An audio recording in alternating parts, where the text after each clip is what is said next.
ಅವರು ಮನುಷ್ಯರಲ್ಲ, ಮನುಷ್ಯ ರೂಪದ ದೇವರು. ಅವರನ್ನು ನಡೆದಾಡುವ ದೇವರೆಂದೇ ಕರೀತಾರೆ. ಅವ್ರ ಎದುರಿಗೆ ಹೋಗಿ ನಿಂತ್ರೆ ಸಾಕಂತೆ ನಮ್ಮ ಎಲ್ಲಾ ಕಷ್ಟಗಳು ಪರಿಹಾರ ಆಗುತ್ತೆ. ನಮ್ಮ ಕಷ್ಟಗಳಿಗೆ ಪರಿಹಾರವನ್ನು ಸೂಚಿಸ್ತಾರಂತೆ. ಅಷ್ಟು ಮಾತ್ರ ಅಲ್ಲ, ಒಂದು ಮಗು ಜನಿಸಿದ್ರೆ ಅವರ ಕೈಗೆ ಮಗು ತಗೊಂಡೋಗಿ ಕೊಟ್ರೆ ಆ ಮಗು ಮುಂದಕ್ಕೆ ದೊಡ್ಡ ವ್ಯಕ್ತಿಯಾಗಿ ಬೆಳಿತಾನಂತೆ. ಹೀಗೆ ಹಲವಾರು ಹಂತೆ ಕಂತೆಗಳನ್ನು ಒಳಗೊಂಡಂತೆ ಆ ವ್ಯಕ್ತಿ ತುಂಬಾ ಫೇಮಸ್ ಆಗ್ತಾರೆ.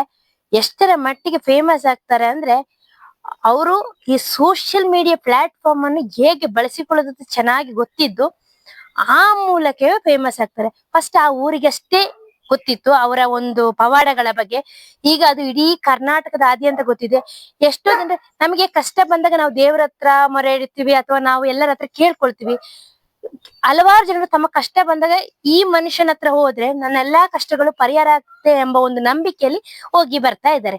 ಈಗ ಆ ವ್ಯಕ್ತಿ ಎಲ್ಲರ ಕಷ್ಟಗಳನ್ನು ಪರಿಹಾರ ಮಾಡ್ತಿದ್ದ ಆ ವ್ಯಕ್ತಿಗೆ ತನಗೆ ಕಷ್ಟ ಬರುತ್ತೆ ಎಂಬ ಒಂದು ಸುಳಿವು ಇರ್ಲಿಲ್ವೇ? ಹೌದು, ಆ ವ್ಯಕ್ತಿಗೆ ಈಗ ಸಂಕಷ್ಟ ಎದುರಾಗಿದೆ. ಮಕ್ಕಳ ಹಕ್ಕುಗಳ ರಕ್ಷಣಾ ಆಯೋಗ ಈ ನಡೆದಾಡುವ ದೇವರ ಮೇಲೆ ದೂರು ದಾಖಲು ಮಾಡಿದೆ. ಏನಪ್ಪಾ ವಿಷಯ ಅಂದ್ರೆ, ಒಂದು ಚಿಕ್ಕ ಪ್ರಾಯದ ಹೆಣ್ಮಗುವಿನ ಜೊತೆ ಅವರ ಪೋಷಕರು ಈ ದೇವಮಾನವನನ್ನು ಮೀಟ್ ಮಾಡಕ್ಕೆ ಬರ್ತಾರೆ. ಹೀಗೆ ಬಂದಾಗ ತಮ್ಮ ಮಗುವನ್ನ ಅವ್ರ ಎದುರಿಗೆ ಅವರಲ್ಲಿ ನಿಂತಿರ್ತಾರೆ. ಈ ವ್ಯಕ್ತಿ ಎತ್ತಿ ಮುದ್ದಾಡ್ತಾರೆ. ಒಂಥರ ವಿಚಿತ್ರ ವರ್ತನೆ. ಆ ಒಂದು ವಿಡಿಯೋ ನೋಡುವಾಗ ಅಪ್ಪ ಮಗಳ ಸಂಬಂಧ ಆಗ್ಲಿ, ಆ ಮಾವ ಸೊಸೆ ಸಂಬಳ ಒಂದು ಅಷ್ಟು ಅನ್ಸಲ್ಲ. ಈಗ ನಾವು ಮಕ್ಕಳನ್ನೆಲ್ಲ ಮುದ್ದಾಡ್ತೀವಿ, ಅದೊಂಥರ ನೋಡಕ್ಕೆ ಆ ಮಗು ಕೂಡ ಅಷ್ಟು ಕಂಫರ್ಟ್ ಆಗಿ ಇದ್ದಂಗೆ ಕಾಣ್ಲಿಲ್ಲ. ಅದಕ್ಕೊಂದು ಇರುಸು ಮುರುಸು ಆಗ್ತಿತ್ತು. ಏನೋ ಒಂದು ಫೇಮಿಗೋಸ್ಕರ ಆ ಮಗುನ ಹಾಗೆ ಮುದ್ದಾಡಿದ್ದು ಸಿಕ್ಕಾಪಟ್ಟೆ ಸುದ್ದಿ ಮಾಡಿತ್ತು. ಅದು ಅವರಿಗೆ ನೆಗೆಟಿವ್ ಆಯ್ತು. ಆ ವಿಡಿಯೋ ನಾನು ಇಲ್ಲಿ ಹಾಕಲ್ಲ, ಯಾಕೆಂದ್ರೆ ಆ ಮಗುವಿನ ಮುಖವನ್ನು ನಾವು ತೋರಿಸಬಾರದು. ಆದ್ರೆ ಎಷ್ಟೋ ಜನರು ತಮ್ಮ ಒಂದು ಅರಿವನ್ನು ಮರೆತು ಎಲ್ಲಾ ಕಡೆ ವೈರಲ್ ಮಾಡ್ತಿದ್ದಾರೆ. ಹೀಗಿರುವಾಗ ಇದರಿಂದ ತಪ್ಪಿಸಿಕೊಳ್ಳೋದು ಕೂಡ ಆ ಮನುಷ್ಯರಿಗೆ ಹಾಗೂ ಅವರನ್ನು ಫಾಲೋ ಮಾಡ್ತಿರುವ ಒಂದು ಭಕ್ತರ ಗುಂಪಿಗೆ ಚೆನ್ನಾಗಿ ಗೊತ್ತಿದೆ. ಈಗ ನೀವು ಎಲ್ಲಾ ಕಡೆ ನೋಡ್ಬೋದು, ಈ ಮಲ್ಲಿಕಾರ್ಜುನ ಮುತ್ಯ ಚಿಕ್ಕ ಮಕ್ಕಳ ಜೊತೆ ಬೈಕ್ ನಲ್ಲಿ ಹೋಗ್ತಿರೋ ವಿಡಿಯೋ ವೈರಲ್ ಆಗ್ತಿದೆ. ಮತ್ತೆ ಮಕ್ಕಳನ್ನ ಮುದ್ದು ಮಾಡ್ತಿರೋ ವಿದೇಶಿ ಅದೇ ಹೆಣ್ಮಕ್ಳನ್ನೆಲ್ಲ ಕರ್ಕೊಂಡ್ಬಂದು ಅವ್ರನ್ನ ಕರ್ಕೊಂಡು ಹೋಗಿ ಅವ್ರ ಜೊತೆ ಆಟ ಆಡ್ತಿರುವ ವಿಡಿಯೋಗಳೆಲ್ಲ ಸಿಕ್ಕಾಪಟ್ಟೆ ವೈರಲ್ ಆಗ್ತಿದೆ. ಅಂದ್ರೆ ಇದೆಲ್ಲ PR ವರ್ಕ್. ಈಗ ಯಾವಾಗ ಈ ಮಗುವಿನ ವಿಡಿಯೋ ವೈರಲ್ ಆಯ್ತು, ಆವಾಗ ಈ ರೀತಿ ಹಲವಾರು ವಿಡಿಯೋಗಳನ್ನ ಬಿಟ್ಟಾಗ ಅದು ಜನರಲೈಸ್ ಆಗತ್ತೆ. ಆವಾಗ ಏನಾಗತ್ತೆ ಅಂದ್ರೆ, ಇಲ್ಲ ಅವ್ರು ನಾರ್ಮಲ್ ಆಗಿ ಎಲ್ಲಾ ಮಕ್ಕಳನ್ನ ಹೀಗೆ ಮಾತಾಡಿಸ್ತಾರಲ್ಲ, ಹೀಗೆ ಮುದ್ದಾಡ್ತಾರಲ್ಲ, ಅವ್ರಿಗೆ ಅಂತ ಕೆಟ್ಟ ಭಾವನೆ ಏನು ಇರ್ಲಿಲ್ಲ, ನೀವ್ಯಾಕೆ ಯಾವ ದೃಷ್ಟಿಯಿಂದ ನೋಡ್ತೀರಾ ಎಂಬ ಒಂದು ಪ್ರಶ್ನೆ ಮೂಡುತ್ತೆ. ಇದನ್ನು ಮಲ್ಲಿಕಾರ್ಜುನ ಮುತ್ಯ ಅವರ PR ಟೀಮ್ ತುಂಬಾ ಚೆನ್ನಾಗಿ ಮಾಡ್ತಾ ಇದೆ. ಹಾಗಾಗಿ ಇಲ್ಲಿ ಮಲ್ಲಿಕಾರ್ಜುನ ಮುತ್ಯ ಅವರಿಗೆ ಜಯ ಸಿಗ್ಬೋದು. ಇನ್ನು ಈ ಮಲ್ಲಿಕಾರ್ಜುನ ಮುತ್ಯ ಬಗ್ಗೆ ನೋಡೋದಾದ್ರೆ, ಇವರು ಯಾದಗಿರಿಯ ರೋಜಾ ಮಹಲ್ ಗ್ರಾಮದಲ್ಲಿ ಜನಿಸಿದವರು. ಇವರ ತಂದೆಗೆ 4ನೇ ಮಗ ಇವರು. ಇವರ ತಂದೆ ಕೂಡ ಈ ರೀತಿ ದೇವರ ಕಾರ್ಯಗಳನ್ನ ಮಾಡುತ್ತಾ ಚಿಕ್ಕ ಪುಟ್ಟ ಭವಿಷ್ಯಗಳನ್ನ ಹೇಳ್ತಾ ಇದ್ದವರು. ಇವರ ತಂದೆ ತೀರಿ ಹೋದಾಗ ಆ ಒಂದು ಪವಾಡ ಈ ಮಗನಿಗೆ ಸಿಗುತ್ತೆ. ಇವ್ರು ಚಿಕ್ಕ ಪ್ರಾಯದಲ್ಲಿ ಇವ್ರು ಹೇಳಿದೆಲ್ಲ ನಿಜ ಆಗ್ತಿತ್ತು. ಮತ್ತೆ ಯಾವ್ದಾದ್ರು ವ್ಯಕ್ತಿನ ನೋಡಿ ಅವರ ಬದುಕಿನಲ್ಲಿ ಏನ್ ನಡೆದಿದೆ ಅಂತ ಹೇಳ್ತಿದ್ರು. ಹೀಗಾಗಿ ಆ ತಂದೆಯ ಆ ಪಟ್ಟವನ್ನು ಅಲಂಕರಿಸಿದ್ದು ಮಾತ್ರ ಅಲ್ಲ, ಇವರು ಆ ಪಟ್ಟಕ್ಕೆ ಬಂದ ಮೇಲೆ ಆ ಮುತ್ಯ ಫ್ಯಾಮಿಲಿಯ ಒಂದು ದೇವರ ಒಂದು ಕಾರ್ಯಕ್ಕೆ ನೇತೃತ್ವ ಲೀಡರ್ ಆಗಿ ಬಂದ ಮೇಲೆ ಅಲ್ಲಿ ಸಾಕಷ್ಟು ಬದಲಾವಣೆಗಳಾಗತ್ತೆ. ಅದು ಆ ಒಂದು ಸ್ಥಳ ಏನಿದೆ ಅದು ತುಂಬಾ ಖ್ಯಾತಿಯನ್ನು ಪಡೆಯಕ್ಕೆ ಸ್ಟಾರ್ಟ್ ಆಗುತ್ತೆ. ಅಷ್ಟುವರೆಗೆ ಆ ಗ್ರಾಮದವರಿಗೆ ಗೊತ್ತಿತ್ತು. ಆ ನಂತರ ತಾಲೂಕಿನವ್ರಿಗೆ ಗೊತ್ತಾಯ್ತು. ಈಗ ಯಾದಗಿರಿ ಜಿಲ್ಲೆ ಮಾತ್ರ ಅಲ್ಲ, ಹೊರ ಜಿಲ್ಲೆಗಳಿಂದನೂ ಮಲ್ಲಿಕಾರ್ಜುನ ಮುತ್ಯ ಅವ್ರನ್ನ ಭೇಟಿ ಮಾಡಕ್ಕೆ ಭಕ್ತರು ಬರ್ತಾ ಇದ್ದಾರೆ.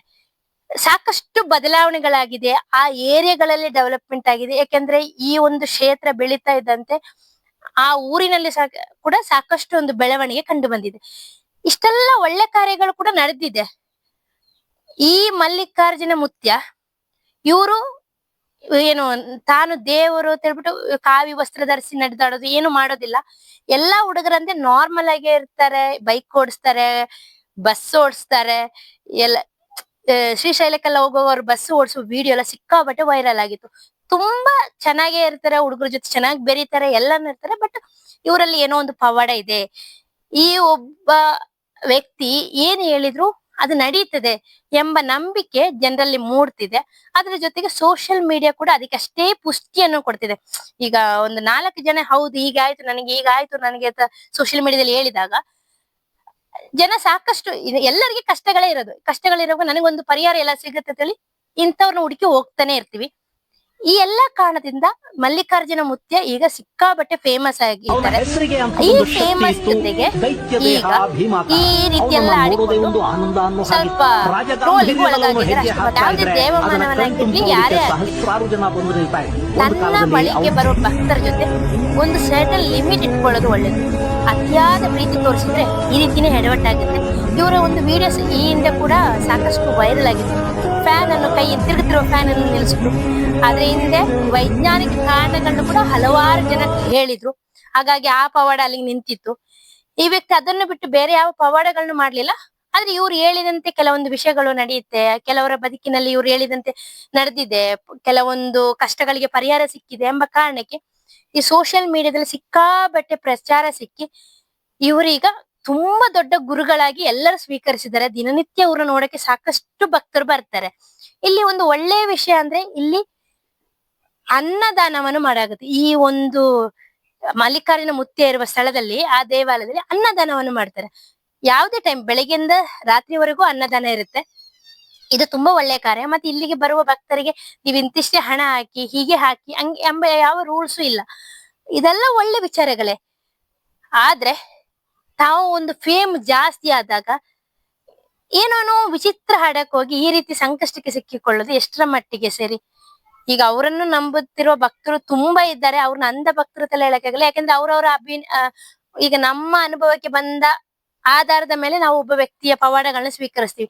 ಈಗ ನಾವು ಒಂದು ದೇವರನ್ನ ನಂಬ್ತೀವಿ, ಒಂದು ಕ್ಷೇತ್ರಕ್ಕೆ ಹೋಗ್ತೀವಿ ಅಂದ್ರೆ ಅಲ್ಲಿಂದ ನಾವು ಬಯಸಿದಾಗ ಏನೋ ಒಂದು ಪಾಸಿಟಿವ್ ಸಿಕ್ಕಿದಾಗ ನಮ್ಗೆ ಆ ರೀತಿ ಆಗುತ್ತೆ.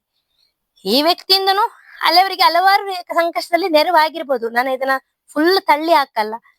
ಆದ್ರೆ ಈ ಒಂದು ಭಕ್ತಿ ಹೆಸರಿನಲ್ಲಿ ಹೆಣ್ಮಕ್ಳಿಗೆ ಈ ರೀತಿ ಟಚ್ ಮಾಡೋದು ಇದೆಲ್ಲ ಬೇಕಾಗಿಲ್ಲ. ಇಲ್ಲಿಗೆ ಸ್ಟಾಪ್ ಆದ್ರೆ ಒಳ್ಳೇದು. ಇದರ ಬಗ್ಗೆ ನಿಮ್ಮ ಅನಿಸಿಕೆಯನ್ನು ಕಮೆಂಟಿನಲ್ಲಿ ಹಾಕಿ.